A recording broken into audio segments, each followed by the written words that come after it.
श्री संत सद्गुरू बाळूमामा प्रसन्न. नमस्कार श्रोते हो. आज आपण श्रवण करत आहात माझ्या आवाजातून श्री संत सद्गुरू बाळूमामांची शिकवण म्हणजेच अमृतवाणी. बाळूमामा म्हणतात, आता तुमच्या घरातील प्रत्येक व्यक्तीचं मुलाबाळाचं संरक्षण करणार आहे आणि मोठ्या दुःखातून त्यांना बरं करणार आहे. त्यामुळे हा व्हिडिओ शेवटपर्यंत बघा, अनुभव येईल. त्याआधी आपल्या चॅनलला सबस्क्राईब करा आणि बाजूला असलेली घंटी दाबा. आज मामा तुमच्या जीवनात आनंद भरण्यासाठी आले आहेत. त्यामुळे मामांच्या संदेशाकडे दुर्लक्ष करू नका. मनापासून ऐका. निर्मळ मनाने ऐकाल तर मोठा अनुभव येईल. आज मामांना तुमची काळजी वाटत आहे, म्हणून मामा तुम्हाला सावध करायला आले आहेत. मामांच्या भक्तांनो, आपल्या व्हिडिओला एक लाईक करा आणि कमेंटमध्ये श्री संत सद्गुरू बाळूमामा लिहायला विसरू नका. भाग्यवान ठराल. समजूत घालायला कोणी नसलं की स्वतःलाच बळ आणावं लागतं. ज्याचे डोळे चांगले ते जगाच्या प्रेमात पडतात, पण ज्याची जीभ गोड असेल तर ते जग त्यांच्या प्रेमात पडतं. एक व्यक्ती म्हणून मोठं होताना कधीही माणूस म्हणून छोटं होऊ नका. जीवनात प्रत्येक अनुभव हा काहीतरी शिकवत असतो. लागलेली भूक, फाटलेला किस्सा, तुटलेलं मन आणि मिळालेली वागणूक आयुष्य जगण्याची कला शिकवतं. रेल्वेचं रूळ हजारो किलोमीटर अंतर साथ साथ चालतं, पण ते जवळ मात्र कधीच येत नाही. त्याचप्रमाणे कोणीतरी स्वतःचं अस्तित्व विसरल्याशिवाय त्याला दुसऱ्याची एकरूप होताच येत नाही. हेही तितकंच खरं आहे. आणि देवाबद्दल भाव असेल तर नक्कीच पहिल्यांदा चॅनलला सबस्क्राईब करून व्हिडिओला लाईक करा आणि व्हिडिओ जास्तीत जास्त शेअर करून श्री संत सद्गुरू बाळूमामा प्रसन्न कमेंट करायला विसरू नका. बाळूमामांचे असे संदेश आपल्यापर्यंत पोहोचण्यासाठी पहिल्यांदा व्हिडिओला लाईक करा आणि चॅनलवर नवीन असाल तर चॅनलला सबस्क्राईब करून नक्कीच तुम्ही कमेंटमध्ये बाळूमामा प्रसन्न लिहायला विसरू नका. तुमच्यावर आणि तुमच्या कुटुंबावर बाळूमामांची कृपादृष्टी ही नक्कीच राहील. सुखी, समाधानी, आनंदी जीवन कसे जगावे? आपल्या जीवनामध्ये सामंजस्य व सहकार्याची भावना हे माणुसकीचे एक रूप आहे. शिवाय माणुसकी जपणूक केल्यामुळेच आपण इतर प्राण्यांपेक्षा वेगळे ठरतो. पण आपण कधी कधी पुढे जाण्याच्या स्पर्धेचा धोका, कपट, देखाव्याचा आसरा घेतो. खरं तर हे सर्व काही आपण आपल्या आनंदासाठी करत असतो. पण इतकं करूनही शेवटी आपल्याला पदरात दुःखच येतं, कारण तो रस्ता चुकीचा असतो. म्हणून सुखी जीवनासाठी काही टिप्स तुम्ही फॉलो केल्या पाहिजेत. आवडतं काम करा. काही लोक आपलं दैनंदिन काम आपण सामाजिक कार्यात सक्रिय राहतात. काही लोक धार्मिक कार्यात सहभागी होतात, तर कुणी आपल्या आवडत्या कामात, चित्रकला किंवा गायनाच्या क्षेत्रात आपलं कौशल्य दाखवतात. तज्ज्ञांच्या मते असे करणाऱ्या लोकांना मानसिक शांती आणि समाधान मिळते. आवडत्या व्यक्तीसोबत वेळ घालवा.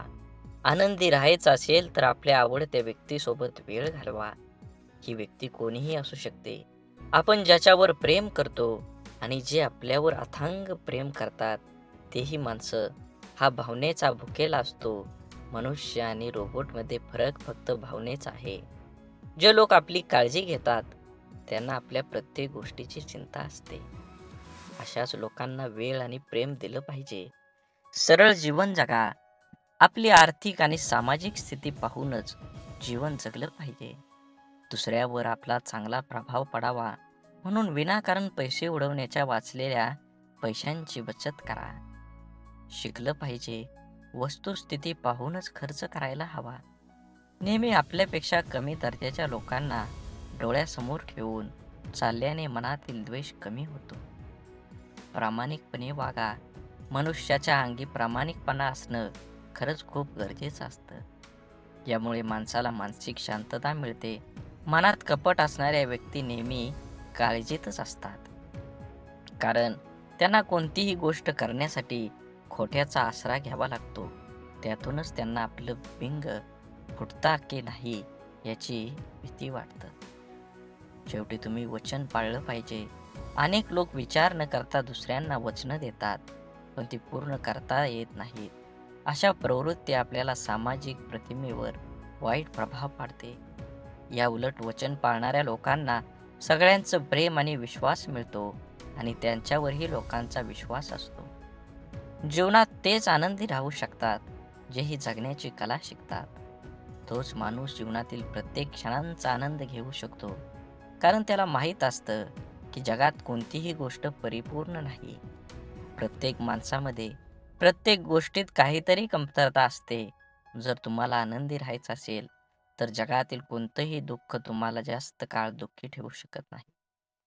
जगातील कोणतीही शक्ती तुम्हाला आनंदी होण्यापासून रोखू शकत नाही. तुम्हाला खरंच आनंदी व्हायचं असेल, तर आयुष्यात नेहमी तुमचं मन सांगेल ते करा. सर्वांचं ऐका, पण तुमच्या अंतर्मनाचा ऐका. आनंद तुम्हाला जीवन जगण्याची प्रेरणा देतो. असेच बाळूमामांचा संदेश तुम्ही शेवटपर्यंत बघा. तुमची सर्व अडलेली कामं ही नक्कीच पूर्ण होतील आणि तुमच्यावर आणि तुमच्या कुटुंबावर बाळूमामांची कृपादृष्टी ही अखंड राहील. बाळूमामा म्हणतात, नक्कीच जीवनामध्ये आनंदी राहण्याचे सोपे मार्ग आहेत. सुंदर क्षण लक्षात ठेवा.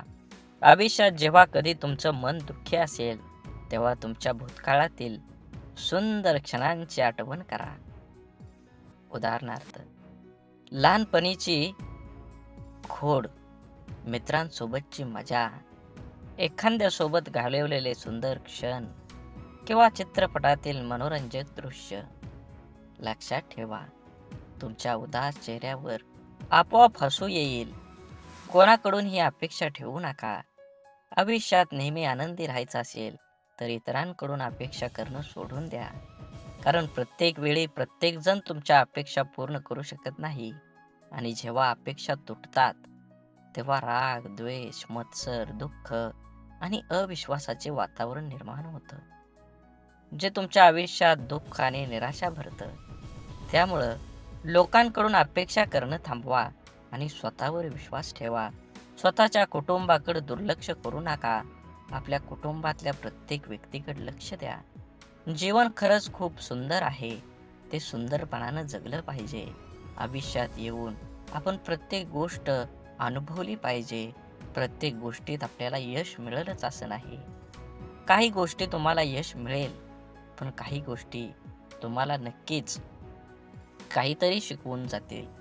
कोणतीही गोष्ट चुकीची झाली किंवा बरोबर झाली म्हणजे ती गोष्ट चुकीची नसते, कारण ती गोष्ट तुम्हाला तुमच्या पायावर उभा करण्यासाठी सिद्ध करते. जीवनात जगत असताना तुम्ही प्रत्येक गोष्टीकडे बारकाईनं लक्ष ठेवलं पाहिजे. हे जग खूप सुंदर आहे. प्रत्येकाला स्वार्थ असतो. तुम्हीही कधीतरी स्वार्थी बनलं पाहिजे. जीवन तरच तुमचं उजाळात येईल.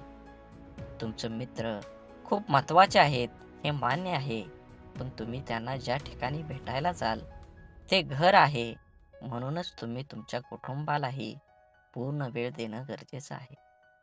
आपण मोठे झाल्यावर कामात आणि मित्रांमध्ये इतके व्यस्त होतो की आपण रात्रीचं जेवण करून घरीच झोपतो. पण तुमच्या मनातील प्रत्येक गोष्ट तुमच्या कुटुंबासोबत शेअर करा. कदाचित तुमची आईसोबत किंवा वडिलांसोबत किंवा भाऊ किंवा बहिणीसोबत अधिक सोयीस्कर असाल. ज्याच्याशी तुम्हाला तुमची गुपितं शेअर करा. असं केल्यानं जेव्हा जेव्हा तुम्ही संकटात असता, तेव्हा कुटुंबातील एक अधिक विश्वासार्ह व्यक्ती तुम्हाला त्या संकटातून बाहेर काढू शकते. तुमच्या काही त्रुटी आहेत, हे मान्य करा. प्रत्येक व्यक्तीची ताकद आणि कमकुवतपणा वेगवेगळा असतो. आपण आपल्या कमकुवतपणामुळे ओळखून त्या स्वीकारल्या पाहिजेत. होय, या जगात अशा अनेक गोष्टी आहेत ज्या आपण करू शकत नाही. जगात असे काही लोक आहेत जे आपल्यापेक्षा चांगले आणि चांगले काम करू शकतात. हे आपल्या स्वीकारावे लागेलच. मी असं म्हणत नाही की तुम्ही फक्त तुमच्या चुका स्वीकारा. तुम्ही तुमच्या उणिवा ओळखा आणि त्या सुधारण्याचा प्रयत्न करा. प्रत्येक व्यक्तीमध्ये दोष असतातच, पण जो त्यावेळी सुधारून स्वतःला सांभाळतो तो पुढे जातो. नेहमी सकारात्मक विचार करा. आनंदी राहण्यासाठी आपण नेहमी सकारात्मक विचार केला पाहिजे. नकारात्मकतेचा मनावर आणि शरीरावर विपरीत परिणाम होतो. असं झालं तर काय होईल, तसं झालं तर काय होईल, सर्व प्रकारच्या नकारात्मक विचारांना फटकारणं इत्यादी यातून तणावाशिवाय काहीही मिळणार नाही. नेहमी आनंदी वाटून घ्या. शेअर केल्याने आनंद वाढतो. हेही तुम्हाला ऐकलं असेलच. त्यामुळे तुम्हालाही नेहमी आनंदी राहायचं असेल तर आजपासूनच आनंद वाटायला सुरुवात करा. लोकांना त्यांचं जीवन आनंदाच्या रंगाने भरण्यास मदत करा. यामुळे तुम्हाला आतून आनंद मिळेल. त्यासोबतच तुम्हाला लोकांचा आशीर्वाद आणि देवाचा आशीर्वादही मिळेल. लक्षात ठेवा, तुम्ही जगाला जे काही देता त्याच्या दुप्पट परतावा मिळेल. जीवन आनंदी होण्यासाठी आवश्यक असलेले अनेक गोष्टी मी करीन. त्यापैकी काही कृती शारीरिक पातळीवर आहेत तर काही मानसिक पातळीवर आहेत. असेच बाळूमामांचे संदेश आपल्यापर्यंत पोहोचण्यासाठी पहिल्यांदा व्हिडिओला लाईक करा. चॅनलवर नवीन असाल तर चॅनलला सबस्क्राईब करून शेजारील बेल आयकॉन नक्की प्रेस करा, जेणेकरून येणारे असेच बाळूमामांचे संदेश आपल्यापर्यंत लवकर पोहोचतील आणि तुमच्यावर आणि तुमच्या कुटुंबावर बाळूमामांची अथांग अशी कृपादृष्टी राहील. बाळूमामा म्हणतात, शारीरिक पातळीवर कृतींपैकी सर्वात महत्त्वाची कृती म्हणजे स्वतःच्या शरीराची काळजी घेणं. स्वतःच्या शरीराची काळजी घेण्यासाठी प्रथम स्वतःच्या शरीरावर मनापासून प्रेम केलं पाहिजे. स्वतःचे शरीर नीटनेटकं देखणं राखायचं, इतकं की कोणालाही भेटल्यावर ती व्यक्ती आनंदित प्रसन्न झाली पाहिजे. शरीर फक्त बाह्य समजून ते देखणं होणार नाही. ते सतेज, सदृढ, निरोगी राखलं पाहिजे. त्या दृष्टीनं मी किंवा तुम्ही योगासनं किंवा व्यायाम सुरू करायलाच पाहिजे. नियमित व जीवन संयुक्त आहाराचा अवलंब करा. व्यसनापासून 4 हात दूरच राहा. शरीराबरोबरच मनाचं पोषण करण्यासाठी कलेचा आश्रय घ्या. अत्यंत चिकाटीने गायन, वादन, नर्तन, साहित्य, चित्रपट, नाट्यपैकी एक तरी कलेचा जाणतेपणा आस्वाद घ्यायला शिका. शक्यतो एखादी कला आत्मसात करा. माझी स्वतःची बौद्धिक, शारीरिक, मानसिक क्षमता लक्षात घेऊन माझ्या यशाचं लक्ष्य निश्चित करा आणि त्याचा पाठपुरावा करा. अर्थात तुम्हाला हेही ठाऊक आहे, केवळ यशामुळे उच्च पातळीवरचे मानसिक समाधान मिळू शकत नाही. साफल्याचा आनंद बहुतेक यशाने पूर्वशाने मिळत नाही. म्हणून कला, क्रीडा, ज्ञान क्षेत्रात उच्च प्रतीचे कौशल्य मिळवायचा प्रयत्न करा. नोकरी, व्यवसायाच्या बाबतीत आवडीचे क्षेत्र मिळेल असे सांगता येत नाही. तुम्ही तुमच्या आवडीचे शिक्षण घ्या. आवडीच्या क्षेत्रात उपजीविकेचे साधन मिळवण्याचा प्रयत्न करा. तसं नाही मिळालं तर मिळालेल्या कामात अत्यंत आवडीने करा. घेतलेल्या शिक्षणात मिळालेल्या ज्ञान तुमच्या नोकरीच्यासाठी नक्की व्यवसायासाठी वापरा. खात्री आहे की नक्कीच तुम्हाला यश मिळणार आहे. तुमचं आयुष्य सुख समाधानी होणार आहे. म्हणून जीवन जगत असताना काही गोष्टी सोडून दिल्या पाहिजेत. तरच तुम्हाला तुमच्या जीवनाचा एक नवीन मार्ग मिळणार आहे. बोला बोला बाळूमामांच्या नावानं चांग भलं. झाडे लावा, झाडे जगवा, माती वाचवा, पाणी वाचवा, सेव आणि मनात मामांबद्दल आणि देवाबद्दल भाव असेल तर नक्कीच चॅनलला सबस्क्राईब करून व्हिडिओला लाईक करा.